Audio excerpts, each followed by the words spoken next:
अस्सलामुअलैकुम students. AIS का जो आपका क्वेश्चन आज मैं डिस्कस करने लगी हूँ चैप्टर नंबर फर्स्ट से, वो है give an brief overview of transaction processing cycle.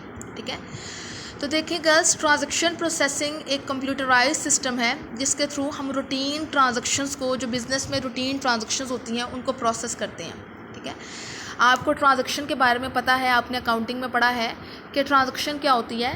कि ट्रांजैक्शन एक ऐसा मॉनेटरी इवेंट होता है जो कि बिज़नेस के अकाउंट्स की पोजीशन को बदल देता है। ठीक है, एक्सचेंज होता है टू या टू से ज़्यादा पर्सनस के दरमियान मॉनेटरी एक्सचेंज होता है और ये बिज़नेस की फाइनेंशियल पोजीशन को चेंज कर देता है। ठीक है, तो इसे ट्रांजैक्शन कहते हैं।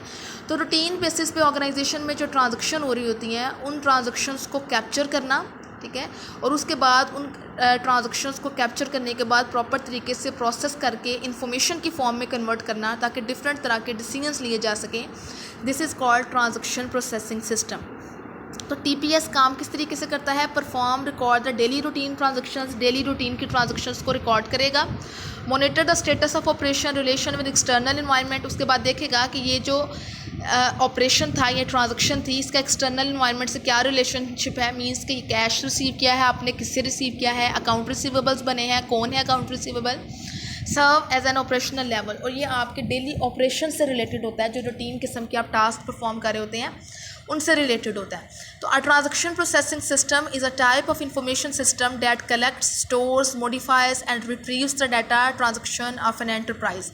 एक ऐसा सिस्टम जो कि कलेक्ट करता है, स्टोर करता है, चेंज कर सकता है। रिट्रीव का मतलब होता है निकालना। ट्रांजैक्शंस के डाटा को, ऑर्गेनाइजेशन के ट्रांजैक्शन के डाटा को कलेक्ट करता है, स्टोर करता है और ज़रूरत पड़ने पे रिट्रीव करता है, यानी कि निकालता है। वो ट्रांजैक्शन प्रोसेसिंग सिस्टम कहलाता है। is a style of computing that divides work into individuals and indivisible operations। और ये एक ऐसा तरीक़ेकार है जिसमें आप वर्क को डिफरेंट लोगों के दरमियान डिवाइड कर देते हैं। An economic event that affects the assets, equities of the firm is reflected in its account is measured in monetary terms। ठीक है, ये मैं आपको पहले बता चुकी हूँ कि ये एक मॉनेटरी इवेंट होता है। जिस तरह देखें कैश रिसीव किया, एक मॉनेटरी इवेंट है। ये आपकी एसेट्स एंड लाइबिलिटीज़ को इफेक्ट करता है, आपके अकाउंट्स में आप इसे शो करते हैं और ये मॉनेटरी टर्म्स में होता है। तो ये ट्रांजैक्शन प्रोसेसिंग सिस्टम होता है। ट्रांजैक्शन प्रोसेसिंग सिस्टम दो तरह का होता है, processing in batch, processing in real time. अब देखें इन दोनों में क्या फ़र्क है। सबसे पहले processing in batch. A transaction processing system जो है वो बैच प्रोसेसिंग हो सकती है या बैच प्रोसेस सिस्टम हो सकता है, जिसमें क्या होता है, where many request are all executed at one time, जिसमें आप बैच में, यानी कि एक टाइम में, ठीक है, यानी कि आप बैच में मींस कि आप इकट्ठी कुछ ट्रांजैक्शंस को कुछ टाइम पीरियड के बाद प्रोसेस करते हैं, इसे बैच प्रोसेसिंग कहते हैं। ठीक है, तो बैच प्रोसेसिंग में आप इकट्ठा जो है वो ट्रांजैक्शंस को हैंडल करते हैं। पहले जब कंप्यूटर टेक्नोलॉजी इतनी नहीं थी या इतनी फास्ट नहीं थी, तो फिर एक डिले हो जाता था, बहुत ज़्यादा रिक्वेस्ट आपके सामने इकट्ठी हो जाती थी। आप उन्हें इकट्ठा एक टाइम पीरियड के बाद, मीन्स सपोज़ करें वीक के बाद, 15 डेज़ के बाद ऑर्गेनाइज़ करते थे, स्टोर करते थे, रिकॉर्डिंग करते थे। तो ये कॉमन मेथड था जब रियल टाइम प्रोसेसिंग नहीं हो सकती थी। तो बैच प्रोसेसिंग में इकट्ठे कुछ टाइम के बाद काम परफॉर्म करने की वजह से ट्रांजैक्शंस में डिले होता था और आपको इमीडिएट करंट इन्फॉर्मेशन नहीं अवेलेबल होती थी। लेकिन रियल टाइम प्रोसेसिंग जो है ये इंस्टेंट कंफर्मेशन ऑफ ट्रांजैक्शन देती है। जब से टेक्नोलॉजी एडवांस हुई है, अब आप रियल टाइम अपडेटिंग करते हैं। मींस जिस टाइम को इवेंट हुआ, ट्रांजैक्शन हुई, उसी टाइम उसकी रिकॉर्डिंग जो है वो कर देना रियल टाइम प्रोसेसिंग कहलाती है। अब जिस टाइम भी कस्टमर का ऑर्डर आता है, अब उसी टाइम उस ऑर्डर को एग्जीक्यूट करने की तरफ चले जाते हैं, क्योंकि अब आपकी इन्फॉर्मेशन टेक्नोलॉजी जो है वो एडवांस हो चुकी है। तो रियल टाइम प्रोसेसिंग का एरा है। अब उसके बाद है ट्रांजैक्शन क्या होती है। ये आपको पता है ट्रांजैक्शंस दो तरह की होती हैं जो रेगुलरली बिजनेस इवेंट्स ऑर्गेनाइजेशन में इनकर होते हैं, जिस तरह कैश रिसीव करना, सेल्स करना, परचेजेस करना, ये ट्रांजैक्शन है। कुछ ट्रांजैक्शन एक्सटर्नल होती हैं जिसमें सेल ऑफ गुड्स हैं, परचेज ऑफ गुड्स हैं, कैश रिसीट है, कैश पेमेंट है। जबकि कुछ ट्रांजैक्शंस इंटरनली होती हैं जिसमें आप एसेट्स की डेप्रिसिएशन करते हैं, रॉ मटेरियल को आप स्टोर रूम से लेते हैं, वर्क इन प्रोसेस में लगाते हैं। ये सारी आपकी इंटरनल ट्रांजैक्शंस होती हैं। अब देखें ट्रांजैक्शन प्रोसेसिंग सिस्टम के अंदर तीन तरह के साइकिल्स होते हैं, expenditure cycle, conversion cycle, revenue cycle. मैंने आपको इन्फॉर्मेशन सिस्टम पढ़ाए थे तो मैंने आपको बताया था हर सिस्टम के अंदर एक सब सिस्टम होता है। तो transaction processing system main system है, इसके अंदर सब सिस्टम्स हैं जो कि एक्सपेंडिचर साइकिल है, कन्वर्जन साइकिल है, रेवेन्यू साइकिल है। ट्रांजैक्शन प्रोसेसिंग सिस्टम में जो कुछ ट्रांजैक्शन होती हैं वो एक्सपेंडिचर नेचर की होती हैं, मींस कि इसमें आप कोई एक्सपेंस कर रहे होते हैं। जिस तरह आप रॉ मटेरियल परचेज कर रहे हैं, प्रॉपर्टी परचेज कर रहे हैं, लेबर को आप हायर कर रहे हैं, तो ये जो है सारे एक्सपेंसेस हैं जो कि आप परफॉर्म कर रहे हैं, ठीक है। गुड्स को अक्वायर करने की जो कॉस्ट आपकी लग रही है, ये सारे आपके एक्सपेंसेस हैं, ठीक है। तो देखें, एक्सपेंडिचर साइकिल के दो कंपोनेंट्स होते हैं, physical component and financial component. Physical component ये कि देखें, जब आपने रॉ मटेरियल परचेज किया तो गुड्स को अक्वायर करना, ये फिजिकल कंपोनेंट है कि गुड्स आपके हाथ में आई। फाइनेंशियल कंपोनेंट क्या है कि आपने गुड्स को अक्वायर किया तो आपने उसके बदले पेमेंट करनी है, कैश पे करना है, तो ये फाइनेंशियल कंपोनेंट है, ठीक है, जिसमें आप सप्लायर को कैश डिस्पर्स करते हैं। इसी तरह से आपने सपोज करें गुड्स सेल की, तो गुड्स आपके हाथ से चली गई फिजिकली, ये फिजिकली कंपोनेंट है, ठीक है, लेकिन ये रेवेन्यू साइकिल में आता है। तो एक्सपेंडिचर साइकिल में जो है वो एक्सपेंसेस होते हैं। अब दूसरा एक्सपेंस जो है वो आपका ये हो सकता है, सपोज करें आपने एसेट परचेज किया, ठीक है, आपने एसेट परचेज किया तो एसेट आपके पास आया, फिजिकल कस्टडी आई, ये फिजिकल कंपोनेंट है। बदले में आपने एसेट परचेज करने की सप्लायर को पेमेंट की, ये फाइनेंशियल कंपोनेंट है। तो एक्सपेंडिचर साइकिल वो साइकिल है जिसमें आपके एक्सपेंस नेचर की ट्रांजेक्शन्स जो हैं वो रिकॉर्ड होती हैं। इसमें परचेज अकाउंट या पेएबल सिस्टम है, ठीक है, परचेजेस है या अकाउंट पेएबल सिस्टम है। जब आप कैश परचेजेस करते हैं या क्रेडिट परचेजेस करते हैं तो ये आपके एक्सपेंडिचर साइकिल का हिस्सा होती हैं। आपको पता है परचेजेस का क्या मतलब होता है कि जब भी आप गुड्स परचेज करते हैं अपने बिजनेस के लिए, आप कैश पे परचेज कर सकते हैं, क्रेडिट पे। जब आप क्रेडिट पे परचेज करते हैं तो आपके क्रेडिटर्स क्रिएट होते हैं, अकाउंट्स पेएबल, ठीक है। तो आप एंट्री करते हैं purchases to accounts payable.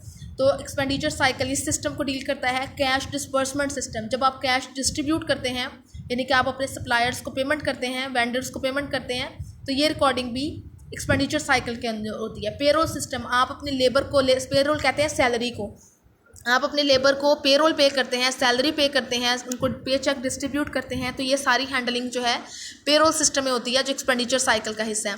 Fixed asset system, आप फिक्स्ड एसेट परचेज करते हैं, उसकी एक्विजिशन करते हैं, उसे मेंटेन करते हैं, तो उस सिलसिले में आप लैंड एंड बिल्डिंग मशीनरी वगैरह परचेज कर रहे हैं, तो ये सारी जो हैंडलिंग है फिक्स्ड एसेट सिस्टम की, ये भी एक्सपेंडिचर साइकिल है क्योंकि आप एक एक्सपेंस कर रहे हैं। उसके बाद आ गया conversion cycle. Second important cycle transaction processing system का है कन्वर्जन साइकिल, ठीक है। Conversion cycle normally manufacturing firms के लिए होता है, क्योंकि जो फर्म्स रॉ मटेरियल को ख़रीद के उसे कन्वर्ट करती हैं फिनिश गुड्स में, उनमें ये साइकिल इंपॉर्टेंट होता है। ट्रेडिंग ऑर्गेनाइजेशंस जो कि गुड्स को बनी बनाई गुड्स लेती हैं और उनको आगे से रीसेल करती हैं, वहाँ पर इतना ज़्यादा कन्वर्जन साइकिल नहीं होता, नॉमिनल सा हो सकता है थोड़ी सी शेप देने के लिए, लेकिन नॉर्मली मैन्युफैक्चरिंग कंसर्न का एक फुल फ्लैज कन्वर्जन साइकिल होता है, ठीक है। तो सर्विस और रिटेलिंग या ट्रेडिंग ऑर्गेनाइजेशंस में आपको कन्वर्जन साइकिल इतना नज़र नहीं आएगा, लेकिन नॉर्मली ये मैन्युफैक्चरिंग ऑर्गेनाइजेशन में होता है। तो कन्वर्जन साइकिल के दो सब सिस्टम्स हैं। प्रोडक्शन सिस्टम, इस सिस्टम में आप प्रोडक्शन की प्लानिंग, उसकी स्केजुलिंग, कि आप उसको किस तरह से प्लान करेंगे, कितने अरसे में आप उस प्रोडक्ट को बनाएंगे, रॉ मटेरियल कितना चाहिए, कौन काम परफॉर्म करेगा, वर्क इन प्रोसेस में कितना काम होगा, और इस तरीके से किस तरह फिनिश गुड्स जो है वो बनेगी, कितने टाइम पीरियड में, आप ये सारी चीज़ें तरतीब देते हैं। कॉस्ट अकाउंटिंग सिस्टम में जो है वो आप देखते हैं कि देखें, आपने गुड्स को प्रोड्यूस कर लिया, ठीक है, उनको कन्वर्ट कर दिया रॉ मटेरियल को सेमी फिनिश्ड में, फिनिश गुड्स में, लेकिन आपने उनकी कॉस्ट तो सर्टेन करनी है ना, कि इस पूरी कन्वर्जन में आपको कितना कॉस्ट जो है वो पड़ी। आप बीकॉम में कॉस्ट अकाउंटिंग पढ़ के आई होंगी, आपने देखा होगा, उसमें आप देखती हैं कि आपकी कॉस्ट ऑफ गुड्स मैन्युफैक्चर्ड कितनी है, कॉस्ट ऑफ गुड्स सोल्ड कितनी है। तो कन्वर्जन साइकिल में कॉस्ट का सारा रिकॉर्ड जो है वो मेंटेन किया जाता है कॉस्ट अकाउंटिंग सिस्टम के अंडर, ठीक है। उसके बाद रेवेन्यू साइकिल आ जाता है कि रेवेन्यू साइकिल जो है वो साइकिल है जिसमें रेवेन्यू नेचर के आइटम्स को रिकॉर्ड किया जाता है। आपने कैश सेल्स की, क्रेडिट सेल्स की, आपने इसके अलावा किसी तरीके से आपके पास प्रॉफिट आया, तो वो रेवेन्यू साइकिल उसे ट्रीट करता है। सेल्स ऑर्डर प्रोसेसिंग, कोई भी सेल्स होंगी, आपको सेल्स आई, आपने कस्टमर को सेल्स प्रोवाइड करनी है, शिप करनी है, बिलिंग करनी है, ये सारा ये वाला सिस्टम हैंडल करता है। कैश रिसीट के, जब कस्टमर आपको कैश पे करेगा, आप कैश रिसीव करेंगे, आप उस कैश को कलेक्ट करेंगे, बैंक में डिपॉजिट कराएंगे, रिकॉर्ड करेंगे, तो ये सारा कैश रिसीट के अंडर आएगा, ठीक है। तो तीन तरह के साइकिल हैं ट्रांजैक्शन प्रोसेसिंग सिस्टम के, expenditure cycle, conversion cycle, revenue cycle, हर एक के अंदर सब सिस्टम्स हैं। उसके बाद ट्रांजैक्शन प्रोसेसिंग सिस्टम के कुछ फीचर्स हैं। सबसे पहला फीचर है परफॉर्मेंस, ठीक है। तो देखें, फास्ट परफॉर्मेंस जो है वो बहुत ज़रूरी होती है। ट्रांजैक्शन प्रोसेसिंग सिस्टम जो है वो एक ज़्यादा नंबर ऑफ़ ट्रांजैक्शंस को हैंडल करने के काबिल होता है गिवन पीरियड ऑफ टाइम में। आप जितने ज़्यादा ट्रांजैक्शंस को हैंडल करेंगे उतनी ही ज़्यादा आपके बिज़नेस की एफिशिएंसी बेटर होगी और आपको अप टू डेट किस्म की इन्फॉर्मेशन अवेलेबल होगी। कंटिन्यूस अवेलेबिलिटी, ठीक है, ट्रांजैक्शन प्रोसेसिंग सिस्टम कंटिन्यूसली आपको अवेलेबल होता है, ठीक है। आपका सारी ट्रांजैक्शन का आपकी फाइनेंशियल स्टेटमेंट की बेस ट्रांजैक्शन प्रोसेसिंग सिस्टम है। जितनी एफिशिएंटली, करेक्टली, फास्टली आप ट्रांजैक्शंस को हैंडल करेंगी उतनी जल्दी आपकी फाइनेंशियल स्टेटमेंट्स बनेगी। डाटा इंटीग्रिटी, आपके सिस्टम के अंदर जो है वो डाटा स्टोर होता है, इसलिए डाटा चेंज ना हो, वायलेट ना हो, मॉडिफाई ना हो, ये इंश्योरेंस हो जाती है। ट्रांजैक्शन प्रोसेसिंग सिस्टम जब कंप्यूटर टेक्नोलॉजी की मदद से परफॉर्म किया जाता है तो हर पर्सन को उस तक रसाई नहीं होती। सिर्फ वो लोग जो ट्रांजैक्शन प्रोसेसिंग को हैंडल करते हैं, सिर्फ वो लोग जो है वो ऑथोराइज्ड होते हैं उस डाटा तक। इस तरह डाटा की इंटेग्रिटी मेंटेन रहती है, वो वायलेट नहीं होती। उसके बाद है ease of use. Transaction processing system को यूज़ करना जो है वो बहुत आसान है। आप जो है आपकी अगर आप कोई एरर वगैरह कंडक्ट करते हैं तो सिस्टम आपको ऑटोमेटिकली इंटीमेशन सेंड कर देता है। उसके बाद है मॉड्यूलर ग्रोथ, कि ये सिस्टम जो है ये आपको ग्रोथ प्रोवाइड करता है। आपको बार बार रिप्लेस करने की इसको ज़रूरत नहीं, बस आपको इसमें जो है वो अपडेटिंग करने की ज़रूरत होती है, सॉफ्टवेयर वगैरह को अपडेट करने की ज़रूरत होती है। इसके अलावा आपको मज़ीद कोई कॉस्ट बियर नहीं करनी पड़ती। इसके बाद है इनफ्लेक्सिबिलिटी। ट्रांजैक्शन प्रोसेसिंग सिस्टम हर ट्रांजैक्शन को इक्वली ट्रीट करता है, ठीक है। इसमें ऑटोमेटिकली बिल्ट इन फंक्शंस हैं जिसमें आप पता चल जाता है कि रेवेन्यू नेचर की, एक्सपेंडिचर नेचर की और कन्वेयर नेचर की ट्रांजैक्शंस को किस तरीके से हैंडल करना है। कंट्रोल्ड प्रोसेसिंग है। Transaction processing system controlled processing में हेल्प करता है, ठीक है। आप जितना प्रोसेसिंग करना चाहते हैं ये उतनी प्रोसेसिंग परफॉर्म करता है, ठीक है।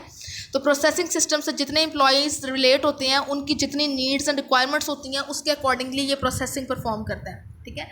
उसके बाद है कंट्रोल एक्सेस के। ट्रांजैक्शन प्रोसेसिंग सिस्टम तक हर पर्सन को एक्सेस नहीं होती, मैंने आपको पहले बताया, सिर्फ जो ऑथोराइज्ड पर्सन होंगे उन्हें एक्सेस होगी। रिलायबिलिटी। ट्रांजैक्शन प्रोसेसिंग सिस्टम में जो डाटा आप इंक्लूड करते हैं और उसकी प्रोसेसिंग करते हैं वो डाटा रिलायबल होता है, ठीक है। क्विक एंड एक्यूरेट किस्म की इंफॉर्मेशन आपके सामने अवेलेबल होती है। और उसके बाद देखें, एक ट्रांजैक्शन प्रोसेसिंग सिस्टम ऑर्गेनाइजेशन की कॉस्ट को मिनिमाइज़ कर देता है। आपको नंबर ऑफ़ टाइम्स जो पहले डाटा हैंडल करना पड़ता था, अपडेटिंग करनी पड़ती थी, वो एक टाइम पे ऑटोमेटिकली कंप्यूटर टेक्नोलॉजी की मदद से हो जाती है। तो ये डिफरेंट तरह के फीचर्स हैं ट्रांजैक्शन प्रोसेसिंग सिस्टम के। तो एक क्वेश्चन आपका कंप्लीट हुआ।